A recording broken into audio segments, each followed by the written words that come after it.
Imagine this. You're sitting across from someone you love or someone you think you love. You're talking about the future, plans, money, and suddenly you notice your decisions aren't yours anymore. It feels like your mind quietly steps aside to make room for someone else's desires. You feel a small tension, but you don't know why. And then a cold, precise thought appears. Relationships can destroy your financial choices, and you don't even notice it happening. All your life, you believed something else. You believed love makes you better, that two people amplify each other, that the right relationship must lead to growth. But psychology says something darker. Sometimes closeness is exactly what pushes your brain into its weakest decisions. The old belief sounded like this: if we're together, we automatically think wiser. But the truth is far darker. Closeness lowers the sharpness of your thinking. You become soft where you should be precise, compliant where you should be confident. Emotions rewrite your financial habits without your permission. First insight, the emotional frame. When you're attached, your brain shifts its priorities. Imagine you want to save, but your partner wants a vacation. You feel like you should agree. You fear conflict, fear losing attraction, and suddenly you spend money, breaking your own boundaries.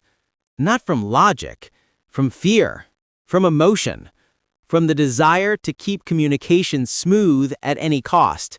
Second insight, the price of approval. You tell yourself once, it's fine, I'll cover the bill. Then again, and again. You don't notice how you begin buying confidence with money. You're not paying for things. You're paying for the feeling of being needed. And the more you pay, the stronger the dependence becomes. Third insight, the fog of comparison. In relationships, you start evaluating yourself through another person. If they're more successful, you spend to catch up. If they're less successful, you spend to compensate. Either way, you're playing a game that can't be won. Your mind loses clarity. Your financial strategy becomes a reaction instead of a choice. Fourth insight, sabotage through care. You want to be kind. You want to prove you can give more. But sometimes care is just fear wrapped in generosity. You buy gifts, emotions, comfort to fill an inner emptiness. And every time you do this, you drift further away from your financial freedom. Fifth insight, merged habits. When your lives merge, your bad habits merge too. Their impulsive spending becomes yours. Their fears become yours. Their anxiety becomes your thinking style.